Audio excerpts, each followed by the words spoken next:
Paz do Senhor, irmãos e irmãs. Vamos começar mais um trimestre. Que Deus possa nos guiar em mais esse trabalho.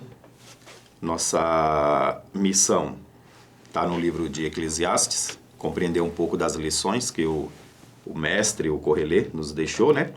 E fazermos algumas análises textuais e tirarmos lições que possam ser de valor para o nosso dia. A nossa lição bíblica, ela se encontra no livro de Reis. A lição 1, que tem como título O Correlê, ela se encontra no livro de Reis, né? Para os irmãos poderem fazer nas suas congregações. 1 Reis 3, do 5 ao 12, é a nossa lição. Vamos falar sobre a questão da introdução, a questão do Correlê. Por que o Correlê, né? Ou o mestre, o professor, o pregador, como é mais conhecido. As questões de autorias, datas, local e discussões teológicas em torno do livro de Eclesiastes. Sobre o autor, a discussão voltada para a autoria. Como nós sabemos, existe uma discussão teológica em que há pessoas que rebatem a autoria salomônica para o livro, né? E com base em alguns versículos e com comparação voltada para a obra de Salomão, como o livro de Provérbios, né? E também as outras obras feitas por Salomão. No entanto, se nós olharmos de perto a essa questão, justamente os pontos onde se pega para a discordância, creio eu que ele seja o ponto mais forte, onde ali pode ser reafirmado que realmente o rei Salomão é, sim, autor dessa obra, né? Não necessariamente ele escreveu, ele tenha compilado, pode ter outros compiladores, assim como o livro de Provérbios, que vai dizer que foram homens do rei Ezequias. Então, pode sim ter uma compilação por trás do livro de Eclesiastes, que não necessariamente tenha que ser de Salomão, né? Mas a obra em si fala, sim, da figura do rei Salomão, são conselhos do rei Salomão para a vida nossa e, como ele mesmo deixa bem claro, a vida embaixo do sol. Essa é uma questão que nós precisamos nos atentar bastante, porque a obra em todo o tempo ela fala que se passa com a vida embaixo do sol. Creio eu que esse é o ponto principal que nós devemos prestar atenção, né, irmão Pablo? Sim, é muito importante a gente se atentar a isso, né, que o texto, o livro de Eclesiastes, o autor, como nós dissemos, né, que provavelmente foi Salomão, mas que há essa discordância, ele escreveu esse texto observando a vida debaixo do sol e assim trazendo conselhos de sabedoria, que naquela época, como os irmãos podem observar na lição, o nosso irmão Elias colocou que é a literatura sapiencial, que é essa literatura voltada para ensinamentos de sabedoria, virtudes, ensinamentos sobre a divindade. Ele é um gênero que usa técnicas orais, só que ele foi disseminado de forma escrita. Então, por conta dessas figuras de linguagem, há muitas diferentes opiniões sobre os livros de Eclesiastes, e eu creio que essas aulas serão para suprir essas opiniões e também trazer conselhos de sabedoria para todos os jovens e os irmãos. É importante, como o irmão Pablo falou, nós nos atentarmos para o gênero do livro, tá, irmãos? É literatura sapiencial, tá? Portanto, a literatura sapiencial, diferentemente dos, vamos dizer, dos livros proféticos, por exemplo, ela não é uma literatura nacionalista. Ela é uma literatura desenvolvida para todos os públicos em qualquer tempo, em qualquer lugar do mundo, tá? Então, é um livro atemporal. Ele não está preso ao tempo de Salomão, muito menos aos limites de Israel, tá? Essa é uma coisa que nós precisamos prestar atenção, porque nós vamos deparar com alguns pontos onde nós podemos até questionar que isso não fazia parte do contexto da vida no tempo em que o rei Salomão reinava, né, sobre Israel. Mas, como o próprio livro diz, é um projeto de esquadrinhamento do rei Salomão sobre a vida embaixo do sol. E o sol, portanto, não se limitava aos limites, às fronteiras de Israel. Então, assim sendo, nós já entendemos que um dos propósitos dessa obra é que pessoas de outras nações pudessem ser alcançadas com os conselhos do sábio Salomão. Outra coisa que também foi uma grande discussão entre a cultura judaica era sobre a divindade, né? Sobre a inspiração divina que estava sobre o livro de de Eclesiastes. Eu acho interessante o professor, conhecendo a sua turma, saber se eles têm algum conhecimento sobre os livros apócrifos, né, que são os livros do Antigo Testamento, que não fazem parte do cânon bíblico. Se você vê que a sua turma não tem um conhecimento sobre isso, é interessante você passar para eles algumas informações sobre esses livros, para que assim eles possam ver a diferença que há entre o livro de Eclesiastes, mesmo se tendo uma discussão se ele era inspirado por Deus ou não. Hoje ele é completamente aceito nas Sagradas Escrituras, e há uma grande diferença entre eles e os livros apócrifos, que citam, por exemplo, a adoração a mortos e algumas outras coisas.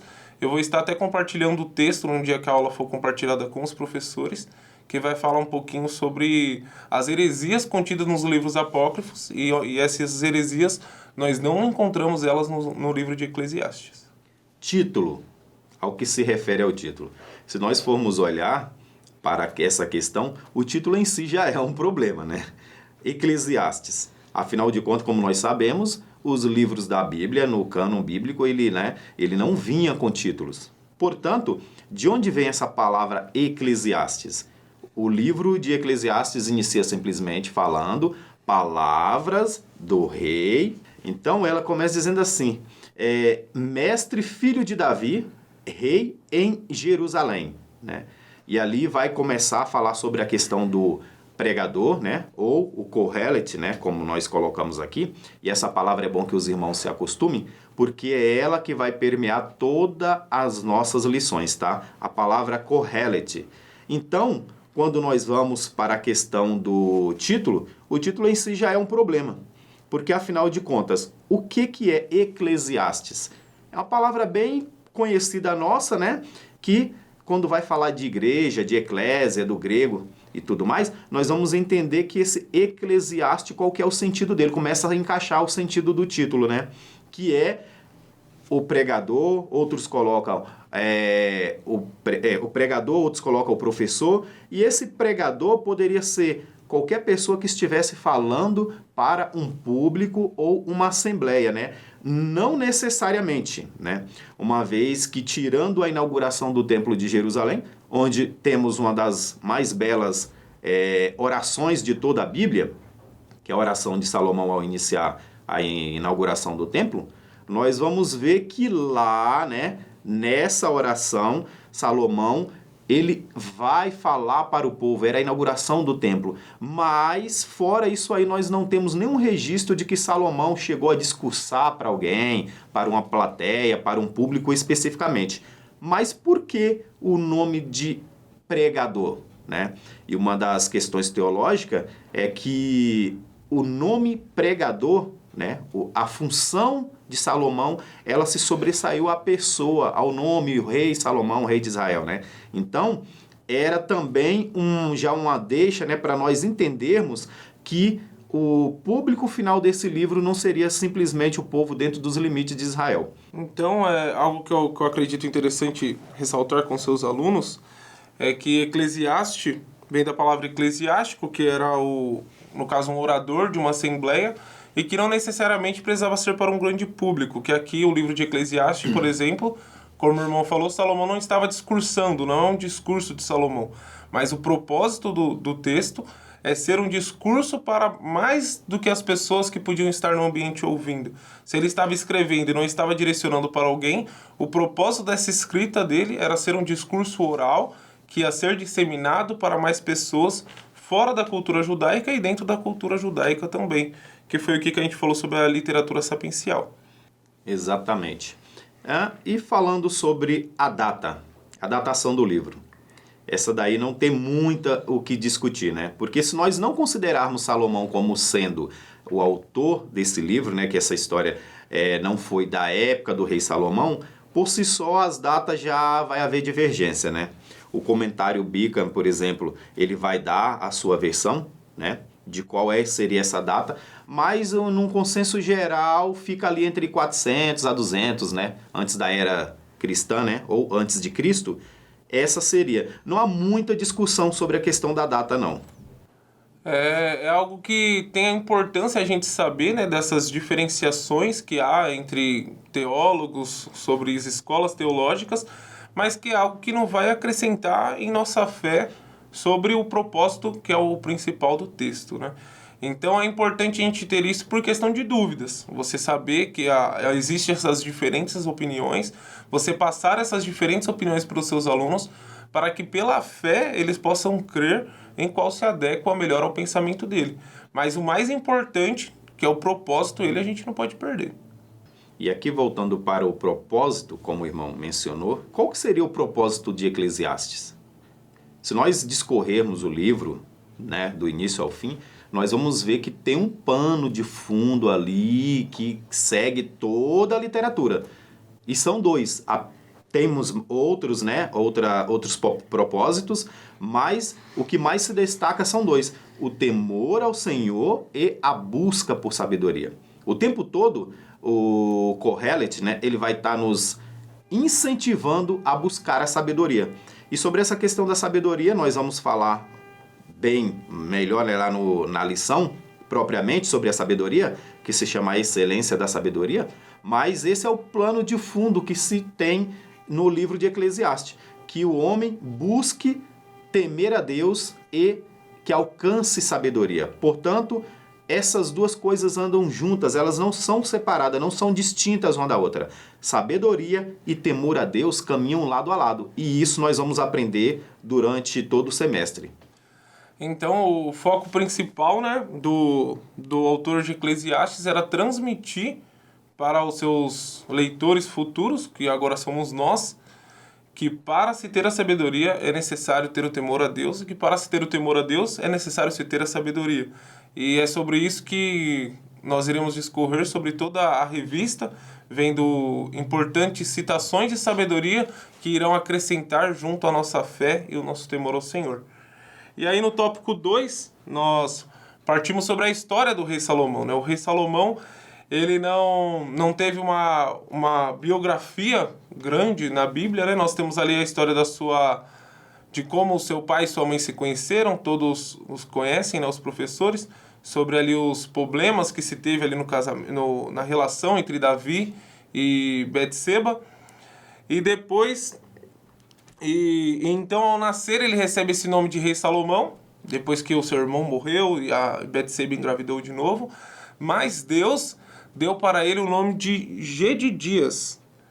E essa parte é muito importante porque naquela época receber um nome de Deus seria como se você recebesse um atributo de sua personalidade. O nome, ele tinha um valor maior do que se tem nos dias atuais. Então isso é algo muito importante para ressaltar com seus alunos, de que o nome que Deus dava para uma pessoa ia muito além de hoje as denominações que nós temos de cada um.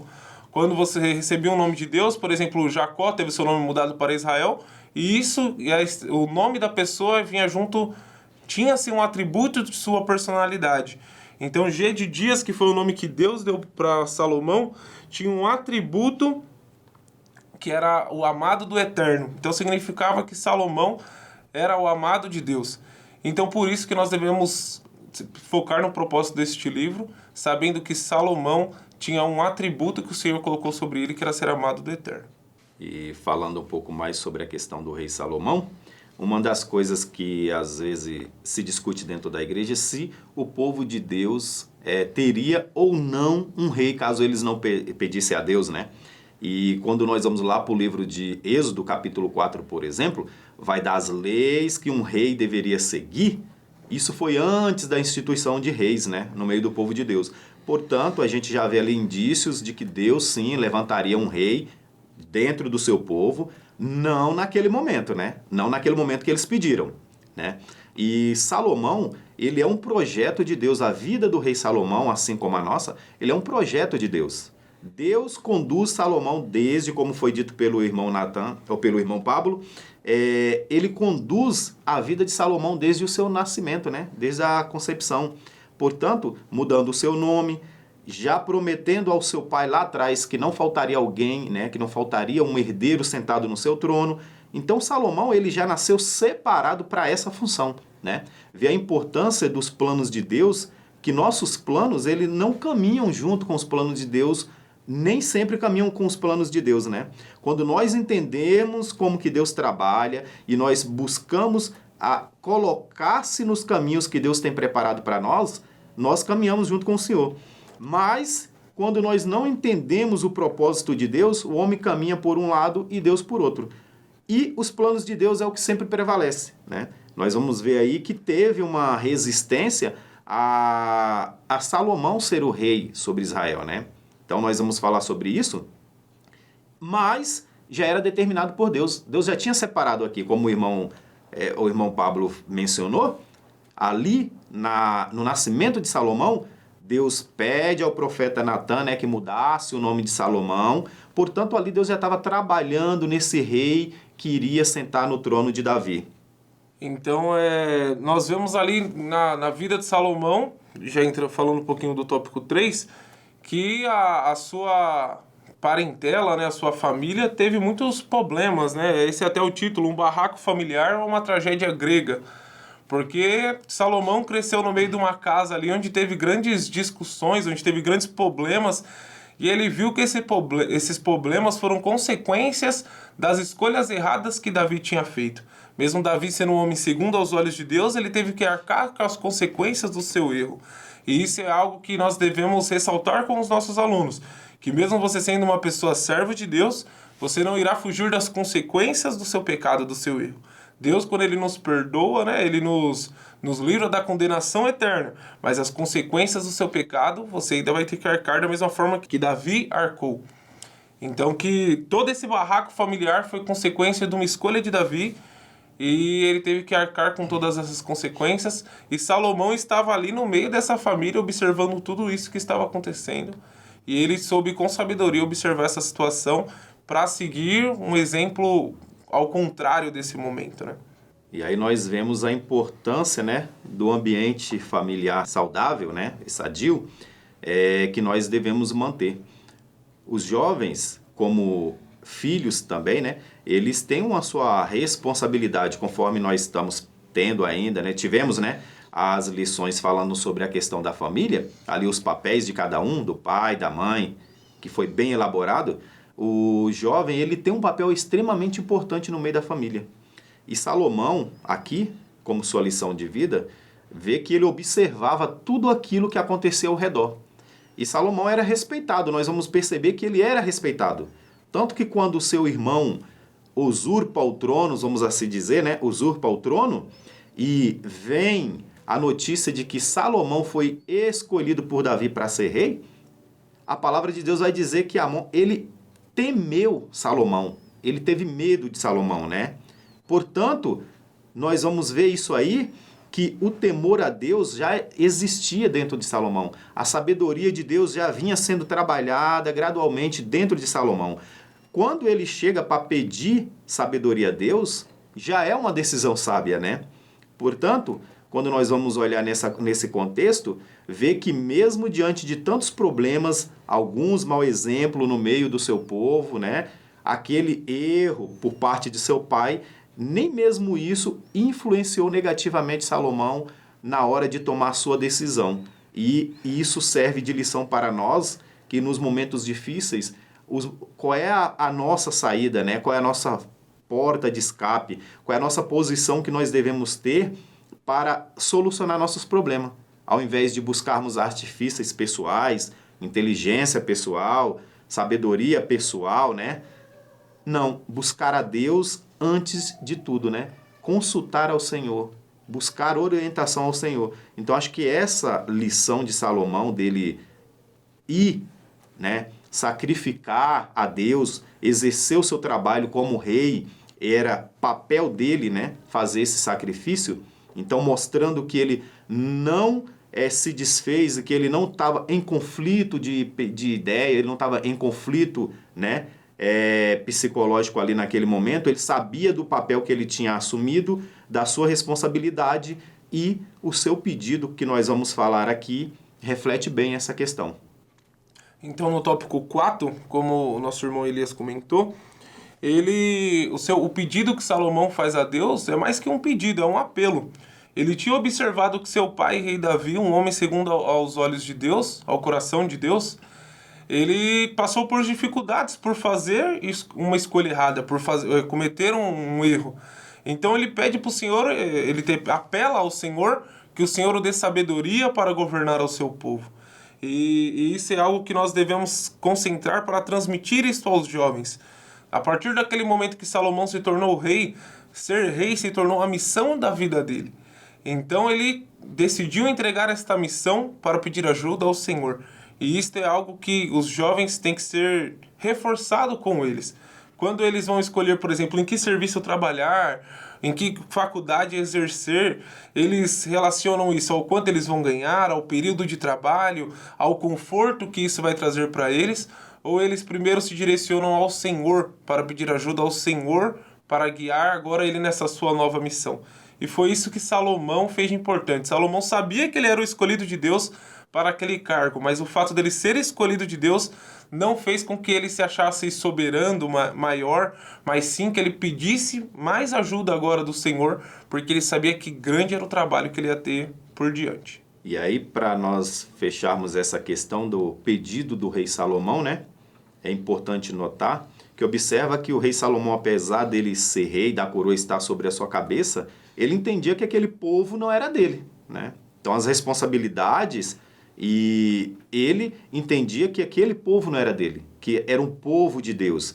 Vê que quando ele vai pedir sabedoria ao Senhor, ele fala o teu povo, né? Ele não vai falar o meu reino, o meu povo, os meus súditos. Ele deixa bem claro, Deus, o povo é seu. Portanto, se o povo é de Deus, o rei que está sobre o povo também precisa ser de Deus, né?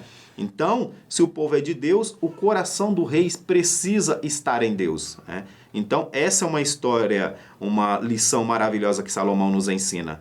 Não é pela metade, nos dar a Deus pela metade. Precisamos nos dar por completo ao serviço do reino dos céus, né? Ao serviço do reino de Deus. E ali Salomão vai colocar a última parte que faltava, né? Nessa coroação, nesse reino, que é o seu coração. Ele vai colocar o seu coração diante do Senhor, aberto, né? Ali um momento de sinceridade, onde ele olha todas as dificuldades e ele fala, sem a orientação de Deus, sem o auxílio de Deus, ele sabia que ele não teria êxito, portanto, ele vai entregar o seu coração ao Senhor em busca de sabedoria.